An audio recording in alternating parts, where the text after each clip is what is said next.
Hi, everyone. Welcome back to Between Us Girlies. I'm Bailey. I'm Casey. I'm Lindsay. I'm Bran, and today we have one of my dream guests, Parvati Shallows, 4-time Survivor player, soon to be 5 with Australian Survivor, and your book was released today. Nice Girls Don't Win. How do you feel? I feel, wow. I don't really know. It's like so many feelings. I'm really excited that this book is out in the world. I've been working on it for so many years. Yeah. Wow. It's like the biggest commitment of my life beyond my child. When did you like decide this is what I'm going to do? Like I'm going to put pen to paper and I'm going to write this out. Like was there a moment where you're like, I have to tell this story? Yeah, it was an important piece of the puzzle for me to kind of look at my life. I had just filed for divorce. I'd moved out of my spot and moved into an apartment on my own with my daughter. And she wasn't with me for some stretches of time with the custody split. So I was alone for the first time ever. Mm-hmm.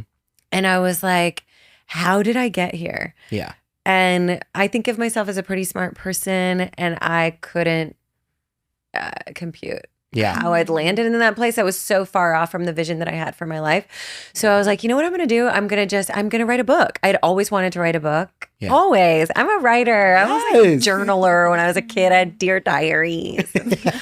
And so I just sat down, and I actually, before I sat down, I called a friend of mine who is a writing teacher who lives in New York. And I was like, will you help me do this? Yeah. And so she coached me and really taught me how to write scenes and dialogue. And we did it together for 2 years. Wow. I'm so excited to read it. And you talk about everything from Survivor to grieving to relationships. Was it hard to kind of relive some trauma as you're writing this back, or was it more healing for you? It was both. Yeah. It was so hard to sit down and think about those things that were so painful and feel those feelings, because my coping style is, if something's really painful, I'm like, oh, that hurts. I don't want to feel that or look at that. I'm just going to do this other hard thing that's so intense so I can distract myself from this painful, really hard thing. Mm-hmm. So I'd been doing that so much in my life that I'd created this whole kind of wreckage of pain and loss and trauma that was unresolved. Yeah. So then I sat down and looked at my childhood for the first time. Growing up in a commune with a very controlling guru. It was a wildly dysfunctional place. Yeah. But I'd never looked at any of that or had conversations with my parents about it. So I interviewed them for the book. Okay. And it was just really informative that I had this childhood growing up that had very similar emotional themes and even physical landscape to Survivor. Yeah. It was the exact same. Wow. I paralleled it. I was we basically had tribal council every night in the commune. And you didn't know any of this prior to this interview? Did you have memories of it, or was it totally new to you to hear? I had some memories. I grew up there till I was 9. Okay. So I did have some memories, but very spotty. Mm-hmm. I hadn't thought about it in any kind of deep way. I'd just been told that it was an idyllic childhood, and I felt that it was idyllic. It was very free. I ran around in the woods with friends and didn't have too much adult supervision. It felt very naturey and grounded and connected. Mm-hmm. But underneath the surface, what I didn't really have the ability to comprehend, because I was a child, was there was so much abuse happening by the guru and control. And there were so many adults. All the adults in the community were bowing to the guru, giving their authority over to the guru. The guru controlled everyone's decisions. She took everyone's money. Everyone donated all their money, their time, their energy to her. So I saw all of this as a child. I wrote it in my book too, because I was like, oh, that's how I learned that's what love is as a kid. Yeah. That was the template. Mm-hmm. So I had to really look at that and kind of break it down so that I don't repeat it in my personal life. Yeah. Where did you guys sleep? Was it were you with your family just in a house, but was it in a community? I can't visualize this. It was communal housing. We had a insane. Room in a shared house. Holy cow. With multiple families. I'm sure a lot of this shaped why you were so good at Survivor, but do you consider this to be a cult? Is that a culty upbringing, or It has some of the hallmarks of a cult. Interesting. I'm not calling it a cult for certain specific purposes, but it does have some of the. And then like, how did you guys like decide to like leave that commune? And was it weird kind of, adapting to a different society because that's all you knew as a child? And then, you're 9 years old and then suddenly you're not in that anymore. It was a culture shock. Yeah. Completely. Yeah. So we moved from, that's chapter 1 of the book. Yeah. And we move into chapter 2. And I broke down the book in the survival modes: flight, fight, fawn, freeze. So Which that is chapter's amazing. by the Flight. way. Yeah. So cool. Right? Yeah. I thought it was helpful because I've been doing a lot of work on my nervous system. So you grew up like in Florida, and then was that where you were located when you went on your first season of Survivor? No, we Okay. moved to Georgia. Okay. When got I it. was 9, my parents did a lot of work, and I commend them for this because it's not easy to leave a community that is your Right. whole life, and especially something that's so controlling. Yeah. And you're insulated there. They were very isolated from the outside world. So they did a lot of work to deprogram that kind of thinking and to establish themselves in their own inner authority. Yeah. And so that they could make decisions that were right for them. And then they realized, like, this is very unhealthy. We want to get out of here.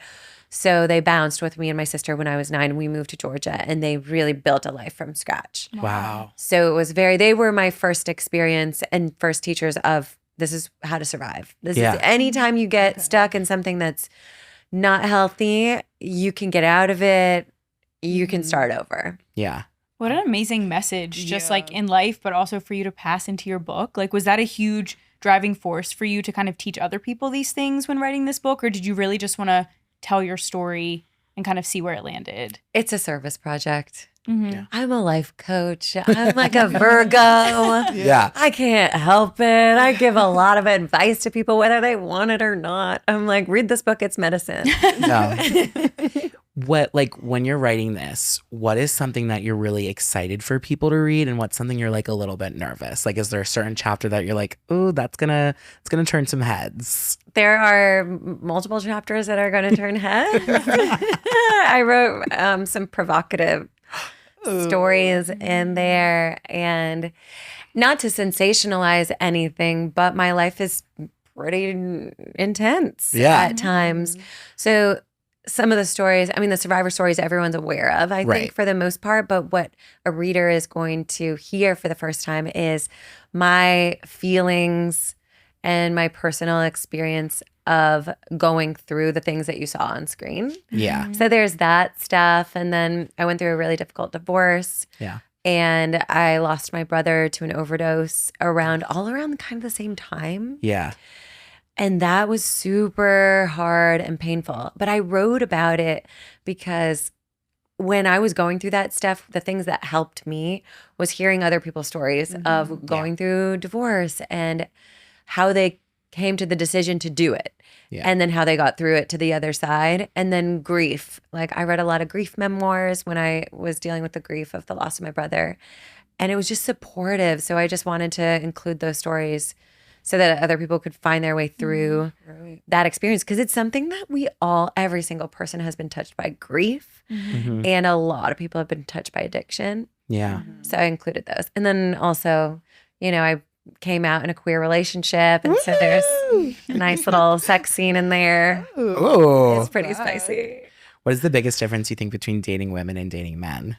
Well, May's not a woman. May's Oh, true. non-binary, but so I haven't actually officially dated a woman. Oh, okay. But I've dated a not man. Okay. Would you date women in the future? Yeah, I think dating May like really expanded my mind where I'm like, it just broke the box for me. Yeah. So there is no box anymore. I'm like beautiful. wide open. We love that. Yeah, that's how everyone should just live life.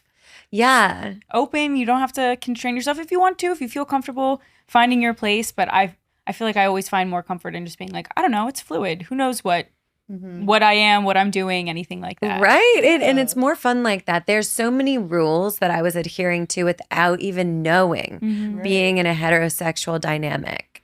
Yeah. And dating men. It was just, I was just performing this role of woman in any date, any relationship. And then when I didn't have to do that, it was like, what? I'm so free. You're so happy too. I was yes, I'm so happy. I love that. Well, let's talk Survivor. Okay. So I'm a huge Survivor fan. My bar mitzvah was Survivor themed. Cutie. We have a segment which we'll get to that is completely based off Survivor, and you have a big part in that.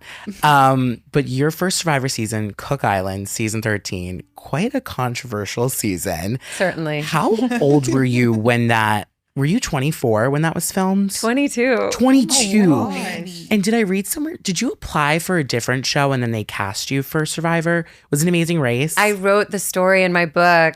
Okay. Oh my. See, I'm a super fan, so I know these things. You're going to love the story too. It's Okay. a full scene of going into the casting office. Yeah. And like getting the call beforehand from a friend who was a casting agent. Wow. Because this was it was a very different era Yeah. in Survivor and in casting where they were recruiting. Yeah. So a friend of mine was a casting associate who was a recruiter. Right. And he called me to do race. So I went in with 2 girlfriends. Yeah. And then the casting agent was like, pick. And I was like, what? You pick. That's your job. And she was like, you want to win, don't you? And I said, of course. Then she said, which one would you win with? And I just picked right there in the room. And then she was like, you're good for Survivor. No way. You're good for Survivor. Now, had you watched Survivor before? No. So did you see anything before you got to the island? Like, had you had any idea of how the game worked or whatever? Right. Yes. When they put us in the hotel for casting. They show you old seasons? Yeah. So we stay in a hotel for a week, Oh my God. maybe a few days or a week, and they would show us episodes of Survivor. So and the casting director told me to watch Stephanie LaGrossa's season, Yeah. her first season, where she wow, becomes yeah. the only woman left Mhm. standing on her tribe. Yeah. Her tribe gets like completely decimated. Decimated. Yeah. She's That was like insane. a lone wolf out there, and I was like, okay, oh God, I got to learn how to make a fire. Yeah. That actually was terrifying. Oh my God. From watching it in the hotel room and then like a few days later you go in, was it anything like you expected? Like, did the show actually prepare you at all? No. Yeah, like how can you Gosh, I be can't prepared for imagine. something like that? No, it was such a experience. It was like a learning experience on the job. Like that's how I like to learn. I'd prefer to learn on the job versus like sit in a classroom and Yeah. read the Yeah. books. Like hands-on. I Hands-on, absolutely agree. experiential learning. Yeah. This was a life lesson. So many life lessons on international television. Yeah. And I mean, like, how amazing though that they picked you because that started this legacy. Like, because what if you'd gone on Amazing Race? Like, do you ever think about that? I would have been the first person out. I have no direction. I'm like, get out of the subway in New York and immediately start walking in the opposite direction of where I'm supposed to go. I would have lost race so fast. Survivor was meant for me. And I do think that sometimes in our lives, there are moments that are destined, that are just woven into the fabric of our life plan. Yeah. And for me, and from writing the book and looking at my life from sort of a bird's eye view, Survivor is that for me. It was really a magnetic force. Like me and Survivor are magnets towards one another. Like I have the perfect skill set to do well in the game, and it is the perfect match Yeah. for me. I'm so comfortable in that environment, which is so crazy. Like it's not fun to get rained on Right. or like have rats run across your chest at night. Oh no. But I'm She's still, done it all. I'll do it. Yeah. Yeah, like if is there any part of it that is uncomfortable? Like of all the things you experience, the rain, the rats running across your chest, which I would literally fly home, swim home if that happened to me. What is like the worst part of it? It's the rain. Really? The Right. rain is the worst Interesting. part. The It's so bugs? demoralizing. No, Wow. Okay. the bugs aren't that bad. I guess you get used to like just like I white don't know. noise. I feel like there's coping mechanisms for the bugs. You can put your long sleeves on. You wear your buff over your face at night, but you can't avoid the rain. And once you get wet, it's so miserable. Okay. Yeah. I don't know if you're allowed to answer this question, but like, let's say like you get diarrhea or like you have a really bad headache. Like, are the producers giving you an Advil? Do you have access to maybe a bathroom or no? There's way? no bathroom. no. Okay. Wow. There's no bathroom. So you're on your own there to find what works for you.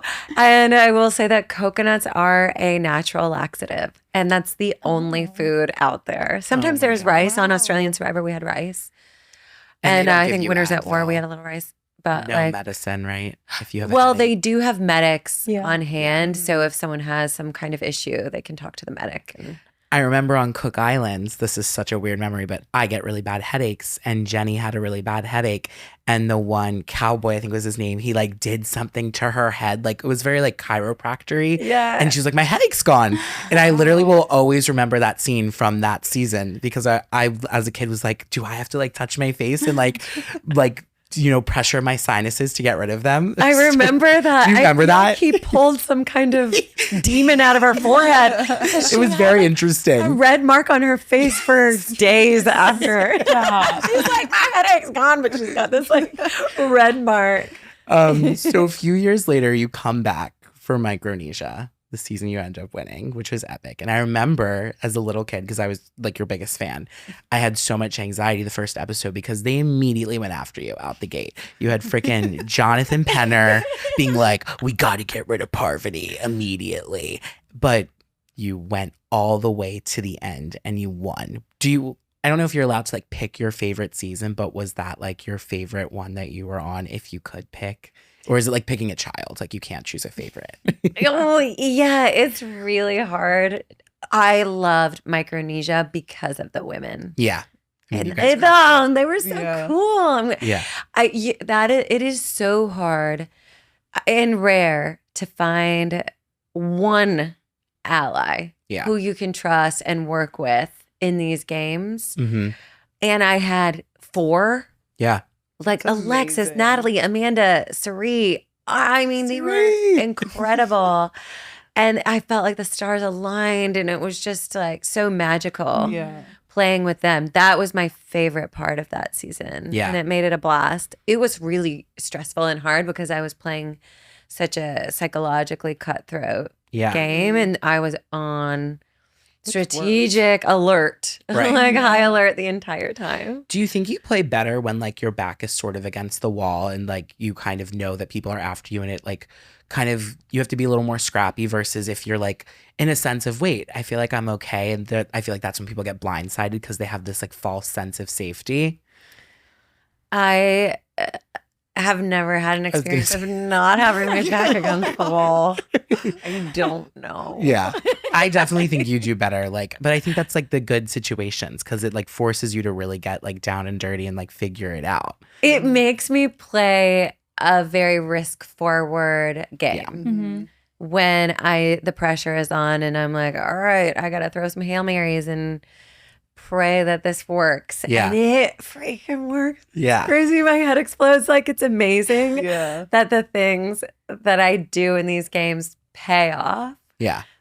Like playing both my immunity idols in one go. Mhm. That's like Brandon's super, like, you don't understand. So Brandon and I have been friends since we were 5. Like, he was the first friend I've ever had. Knowing that his bar mitzvah was Survivor themed, like, I knew that he was a Survivor fan, but living with him hit different because he sat me down. I think we watched like Big Brother once, and I don't typically watch like game shows. And I loved Big Brother. Maybe it was Big Brother. Yeah. And he was like, well, if you love Big Brother, like, you have to see Parvati. And I was like, who's Parvati? And he's like, she plays a double idol. And I'm like, I don't know what that means. And the 3 of us, like, we've all sat down and watched that with Brandon like 60 Yeah. times. Like, It's my Super Bowl. Yeah. And like your speech where you're like, you talk about the bananas right before, like it's just epic. And it literally like you set up the villains to decimate the heroes at that moment because it's 5-5 and you're dead at a stalemate and you had the advantage after that. So I'm And I like, was fueled by fury and vengeance. yes. Which is so funny because we had a guest on last week and she said everything she does is out of spite and rage. And I'm like, that is what you need. But something I'm going to talk about that I think has been really interesting, especially in watching some of your interviews, is you kind of talk about this idea that $1 million, you win that at a young age, you're 24 at that time, right? But like, is it a lot of money? Like, what does that really mean to someone who's 24? Because I think when I was growing up, I was 4 years old when the first season of Survivor came out. I'm like, $1 million. And now I'm 28 and I'm like, it's a lot of money, but like that does go fast. So like, what was it like? Did you feel like, I think I just saw that you took the check and you put it under your bathroom sink. Like, can you tell us about that moment? Yes, I just did tell that story. And I write it in my book too. When I got the check for $1 million, I had like negative 600 in my checking account. Like, how do they even let you do that? I don't know. But I tried to buy a sandwich at the airport at JFK, and I was flying home after I won. I have the check in my bag and my card gets declined. Stop. And I was like, I'm starving. Like, I just want Survivor. Haven't eaten in days. I was like, I guess I'll get a cookie on the plane. But I couldn't because it was so embarrassing. But I was like, it was crazy. How ironic is that I'm a millionaire and I couldn't buy a sandwich?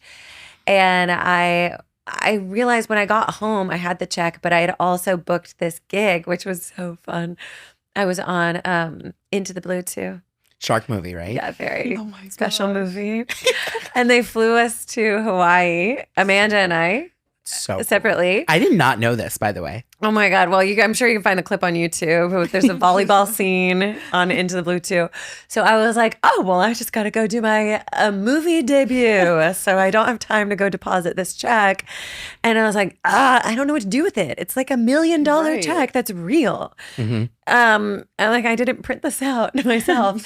So I just shoved it under my bathroom sink. And I was like, that'll keep it safe. And then Right. I flew to Hawaii and did the movie. And so I still had no money because I hadn't had time to go to the bank. yeah. But they gave me per diem for the movie. So I had like $60 cash. It was like, I guess I can buy something with that. Yeah. Yeah. Insane. It was wild. But I realized I didn't manage the money very well. I was still in this, fight, flight, freeze, fawn state of operating, which kept me in this place of survival. I was in this survival mode. So I didn't have any kind of context to not be in survival mode. So $1 million would have taken me out of survival mode. And I didn't know how to deal with that. I didn't know how to be in a place of stability or abundance.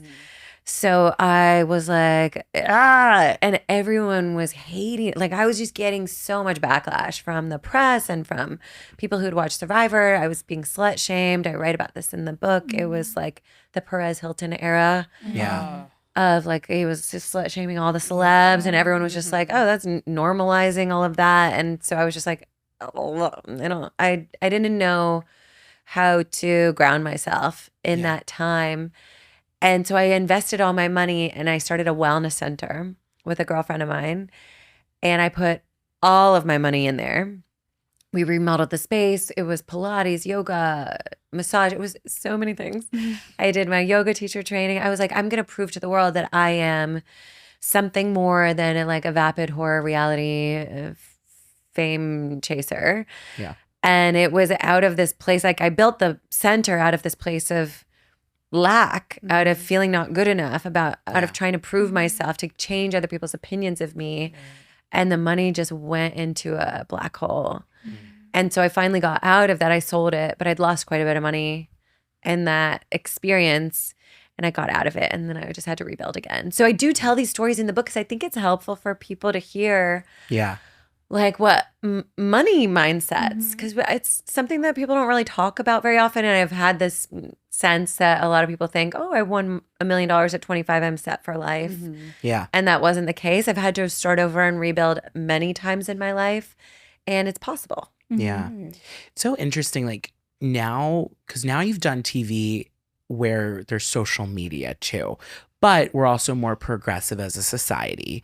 Do you think was it harder back then when, we weren't as progressive, but there also wasn't TikTok, Instagram, and everything where you could read all of these things about you? You were still reading them, just I think social media now, you're reading them so much more in your face. Yeah. Or was it easier now when you kind of can be more yourself and that's more accepted, but you're seeing things on Twitter, Instagram, everything? Was there a difference on the toll of being on TV on your mental health?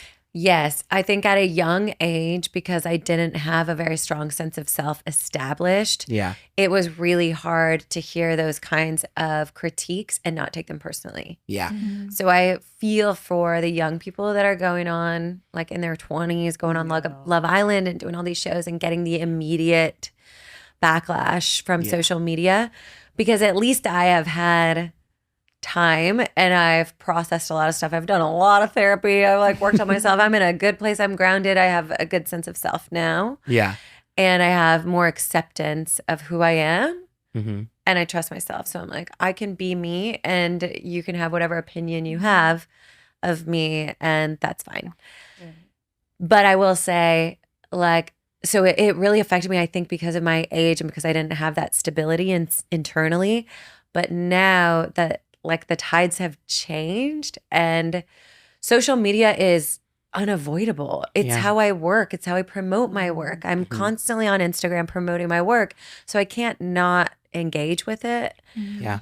And that I think is tricky because I love that like the tide has changed. People are really loving and supportive. That's the majority of the comments that I get now are very supportive, which is so nice.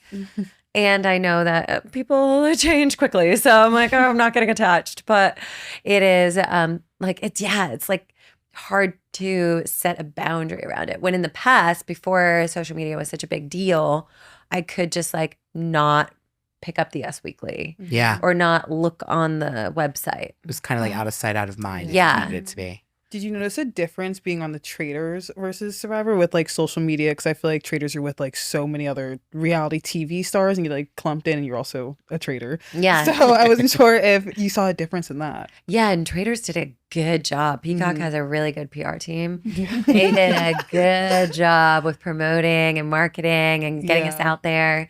And I just got a lot of love from doing Traders, and the memes and the like squinty face gifs were really funny. We loved you. So fun. So epic.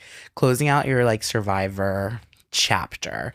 I remember when I saw you were doing Winners at War, I was like, there's no way. I was like, she would never do TV again. I was like, she's never going to do it. And you did it.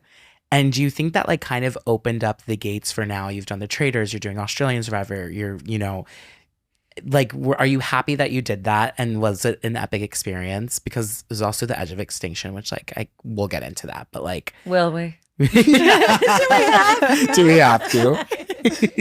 The PTSD from edge of extinction is so real. Yeah, I don't know how you guys did that. I was like having so much anxiety. Oh my God. I am grateful that I had the opportunity to go back and play. It was crazy. And I did write about it in the book because there were a couple factors that brought me back into Survivor. At the time, I never really wanted to play again. Yeah. I just had a baby, which is absolutely insane. Yeah.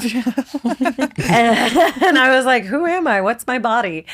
And then they're like, go play Survivor. And I was like, oh my God. Okay. Yeah. It was wild because I was 10 months postpartum. Oh, wow.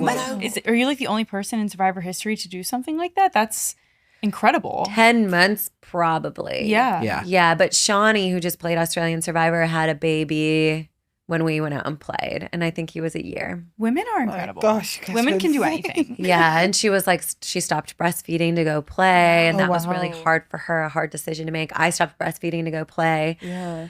And It's like the wear and tear on your body out there, too. I can't even imagine. oh my God, I lost so much. People are like, how did you get your body back after having a baby? I was like, go starve on an island for 39 days, edge of extinction. Insane. Is there anyone you've never played with that you wish you would have? Or is there anyone that maybe was on the same season as you, but you were like on different tribes and never got to like actually play together? I would have said Tony. Yeah. Because he won Winners at War. Yeah. And I was on that season, but I never got to play with him. Yeah. And I was like, dang, he was good on that season. He was good. Yeah. So I would have, but I played with him on Australian Survivor. Oh my God. Yeah. So me, Tony, and Sri played together. Oh my God. Okay. So we'll get to see. So I got a taste. I can't wait Tony. to see. So we'll get to see it. So exciting. Yeah. Amazing. I can't think of anyone else off the top of my head, but I was like, dang, I wanted to play with him on Winners at War. Is there anyone you're dying to see play again? Amanda Kimmel? Yeah, I would love, of course. I would love to She see needs- Amanda play. Yeah. I would really love that. I just don't know. I mean, she's been out of the universe for so long. I just wonder how she would Yeah. How she would do. do. Is it like similar to like riding a bike, like you never forget, or when you put yourself back in the situation, you kind of have to like readjust? Oh yeah, there's a warm up. Yeah. When I played Australian Survivor, I was like, oh god, I forgot how to do this. Is there like a decompression from it too? Like, do you come back into the real world and you're like strategizing the grocery store, Right. or like, are you able to like come back and be like, thank God I'm in normal life? I was like that for the first 3 seasons that I played. Wow. Jeez. Because I didn't have any separation between real life and the game. There wasn't a line. Yeah. And I didn't have the ability to kind of contextualize. This is a game, this is real life. But as I moved out of survival mode and into a more grounded, stabilized place inside myself, I can rightfully place the games where they belong. Like, this is a game. I play this role when I play these games. I do these dastardly things when I play these games. And that's okay because it's a game. And everyone else is agreeing to this certain set of rules and this competition. So I am not breaking anyone's heart. I'm not running over their kids. I'm not stealing their money out of their kids' college funds. Like I am trying to win this game just as you are and you are and you are. Right. So I now have that ability to kind of put it in its right spot. But no, I didn't have that when I first played my first 3 seasons of Survivor. Wow. Does anything freak you out or like scare you? Like, I'm listening to you talk and I'm like, if I was a kidnapper and I took you, like, I feel like you'd get away in like 5 minutes. I would use my out of fawn that response. I would be like, I've always wanted to be tied up. Well, you were saying burying alive is like a no-go. Oh, no way. Thank God I didn't have to get in a coffin. Yeah. Traitors. So I want to ask you some Traders questions. Okay. I loved you on Traders. First off, I have to ask about your iconic headbands. You ate up all of your outfits on the Traders. I loved it. Like, was the headband something? I don't even know if this is a real question, but like, just like, was it more iconic for you on the Traders? Just like have something to like. I feel like it's just so different from Survivor. You kind of like stand out a little bit, but not too stand out.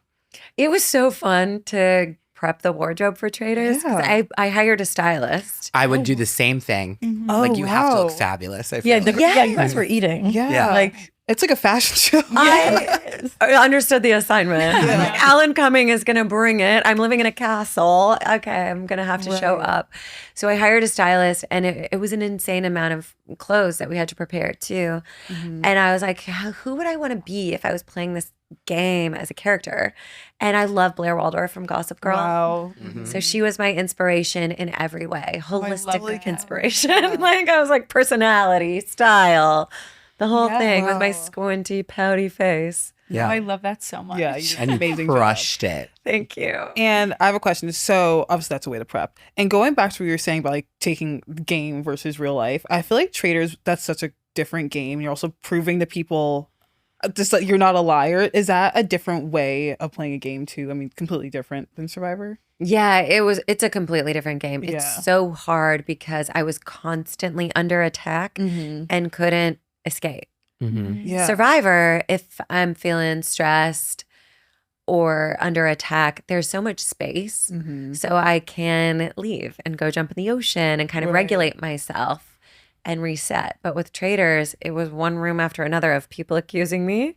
And I was like, I'm lying. They all know I'm lying. Oh my God, they can see it on my face. It was like, I was so paranoid the I was whole gonna time. say I'd be paranoid if I like blinked weird. I'm like, do they know I'm lying right Yes. now? Like, even if you weren't lying, if you weren't like a traitor, I'd be like, oh no, like I'm not doing anything wrong. I know, and then that makes you look guilty. So Yeah. there's no way to not feel insane. Right. Yeah. That's why I feel like the game players always just do a little bit better when it comes to traders and in strategic moves, because I think there is a level where you like you can't put real people in a room and be called a liar and have them react accordingly. But you put a game player in there and they're like, oh, I know what to do. I know how to interact here. Because people your season did take it personal. Like, Right. it seemed like MJ was like devastated with like Trishelle and CT just being like, no, we're playing the game. Right. Were you at that point like, do you feel like your past with reality TV had kind of helped you be like, no, this isn't personal, guys? Like, yeah. Because it seemed like people were upset.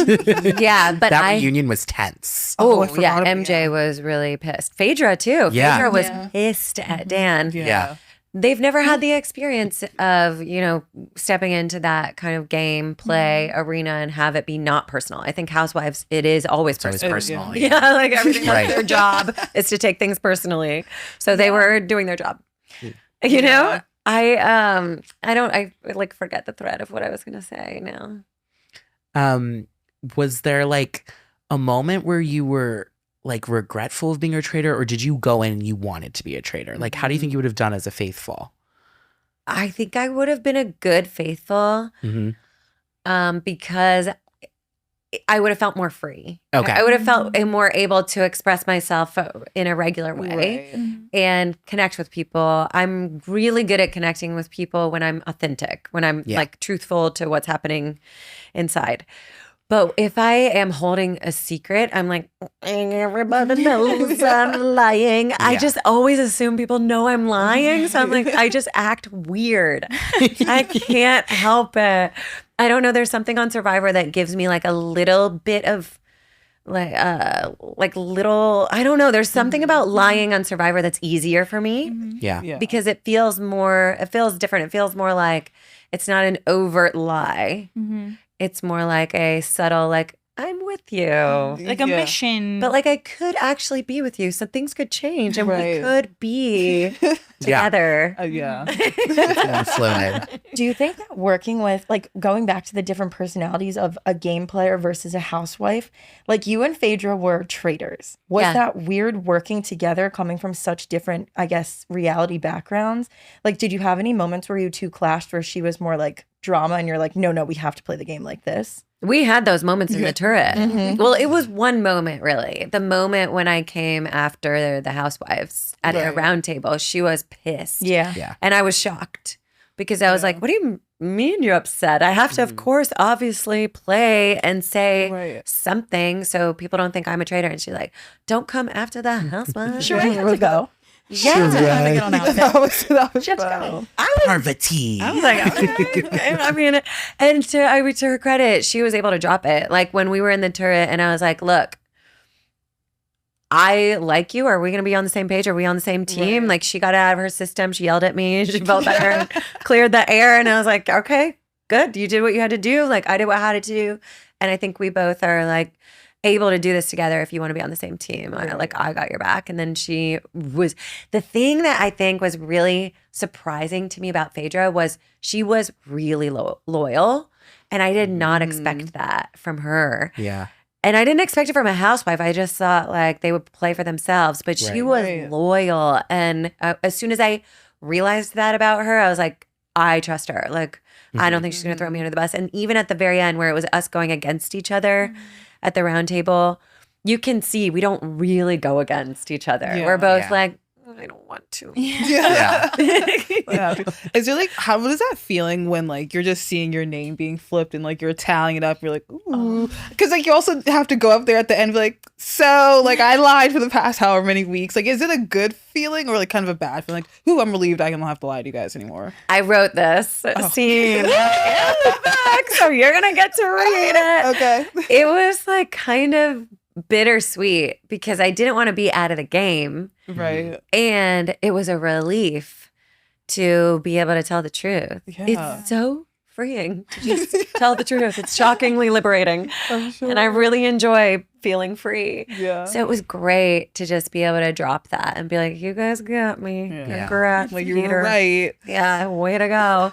But it was a good moment for me too to have that experience because I'd been doing all of this work on myself. As I played Traitors, I was in the middle of writing my book. Oh. My book proposal, when it got sold, it did not have Traitors in it because I hadn't played. Holy cow. So the That's book was amazing. being written as I was living life. Oh, that's awesome. Like multiple chapters at the end didn't exist. I hadn't had my queer relationship. I hadn't played Traitors when I sold the book. So I was like, I need to, obviously, this is important. Add it in. I'm going to write all this in. So I had been doing so much work on myself when I got the call to go play Traitors. And I was in this place of real emotional honesty.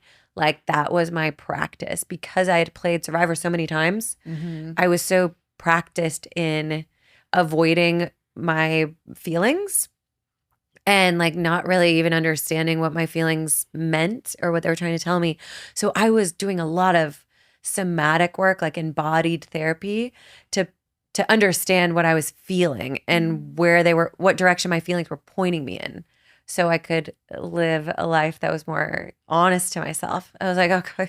And it was so much work to get there. And then I was like, oh, now I have to play a lying game. Yeah, that's like exposure therapy to the absolute max. Exactly. I was really worried about it before I played, because I was like, I don't know if I can do it. I just did all this Yeah. work. I'm too vulnerable. I was like a baby deer. Well, you crushed it. Yeah, you did amazing. So we're going to play a game. We play every week a game called Would You Rather. It's very simple.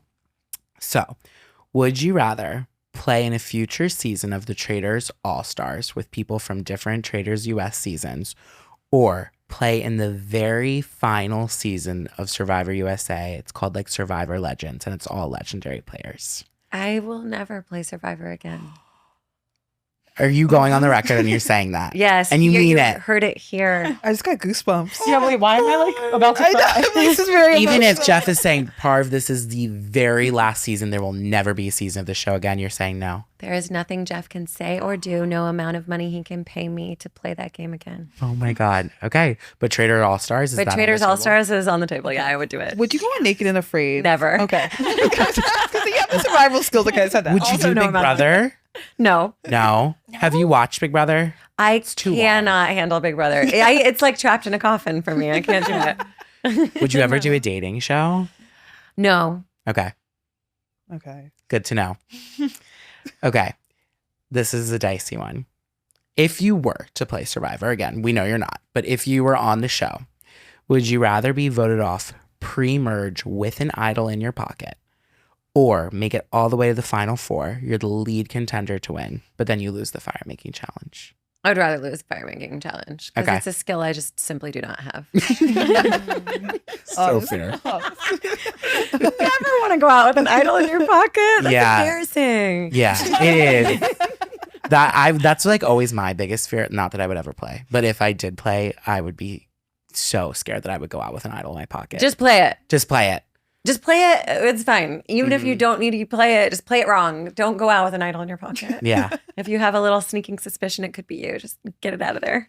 There's a life metaphor in there somewhere. Yeah. With that. Like, just do it. Just even if it's Yeah. wrong, just Play rip the the idol. band-aid off and If do you it. feel Play it in the your idol. gut. Do it anyway. Yeah. Don't be a hoarder. Don't be an idol hoarder. So we have a segment every week that is based off Survivor called Immunity Necklace. And you're very familiar with the Immunity Necklace. You have like the record, I think, for like most female immunity wins like ever in a season, right? Or something like that. Probably. You would know. crushed it. I would know. I would know. But we say it a little differently. We say immunity necklace as like a way to say like a hot take. So like if you were talking in Survivor lingo, someone would say immunity necklace, but I don't think Boston Rob's that good of a player. Like you say something very controversial after. And the whole point of having an immunity necklace on is like, we can't judge you for saying it. You're like, you're safe from our judgment. Oh, okay. I love that. So it doesn't have to be Survivor related. It could be dating, anything. Like one of our guests has said her immunity necklace was your boyfriend isn't your best friend. Like it's totally should be separate categories. My best friend's my best friend. My boyfriend's my boyfriend. Do you have an immunity necklace, a hot take that's maybe relevant to your life right now? It could be about literally anything. It could be something small as immunity necklace. I hate red high heels, like something like that.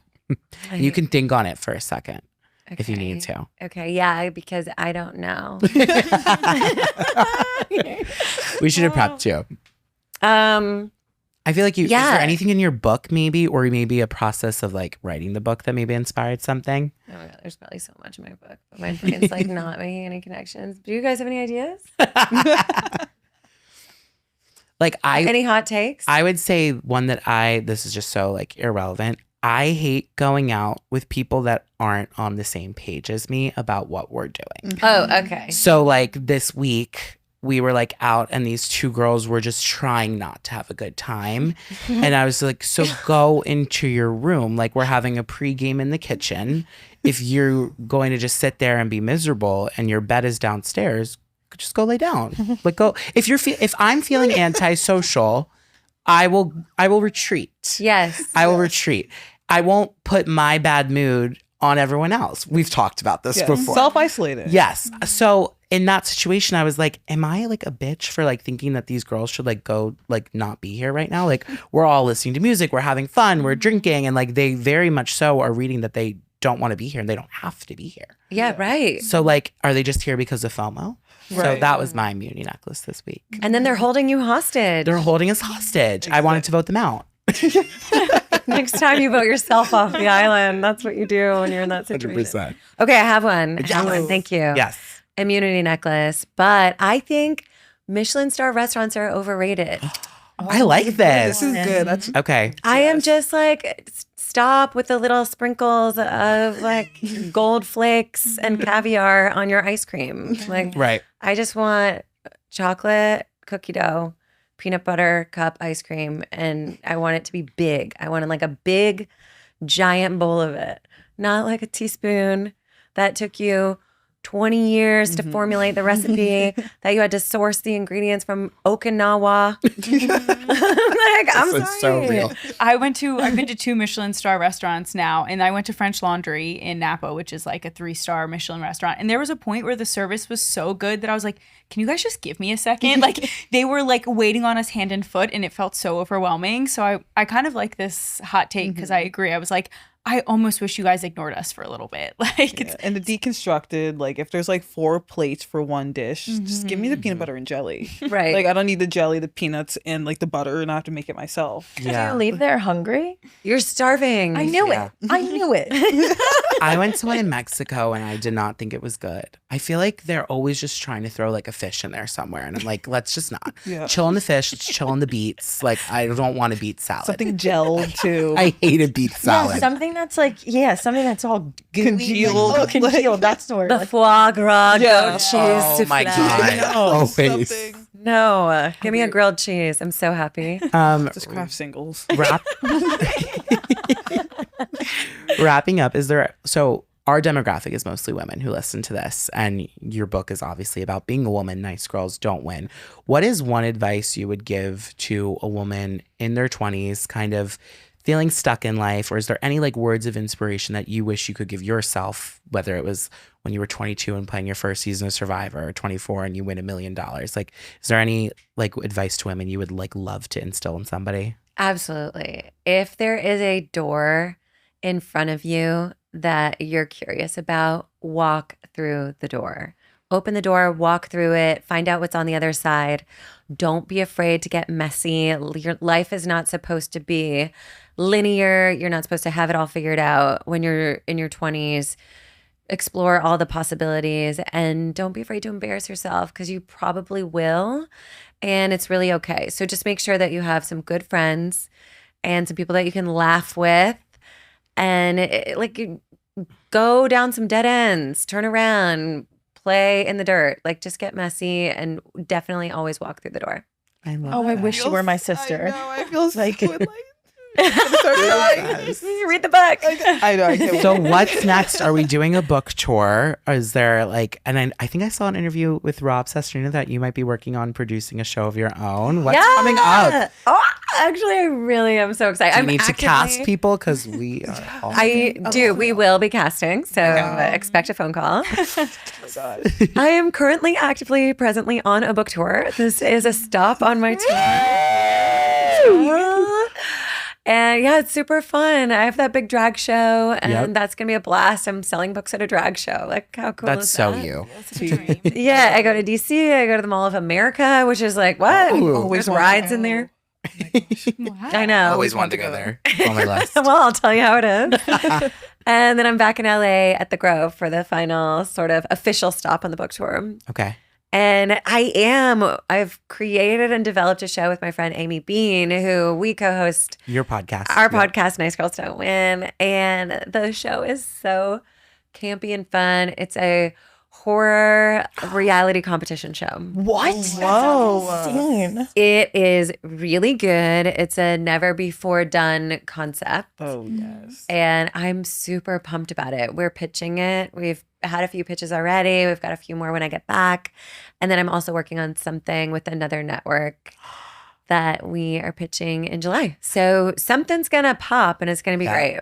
That's amazing. Amazing. Yeah, Oh, that's thank so you so exciting. much. Where can everyone follow you? I'm P Shallow on Instagram, not on TikTok, exclusively on one platform. Yes. That's all I can We're handle. gonna get you on TikTok. No, I can't do it unless you run I'll it run for it. me. I'll run it for you. Okay, Yeah. you run it for me. And I'll where do can it. we buy your book? You can buy my book anywhere books are sold. Woo! Amazing. Yeah, but the link is in my bio too. Well, Slay. you made this dream come true. The tribe has spoken. Thank you Thank so you much. so Bye, much. guys. Bye.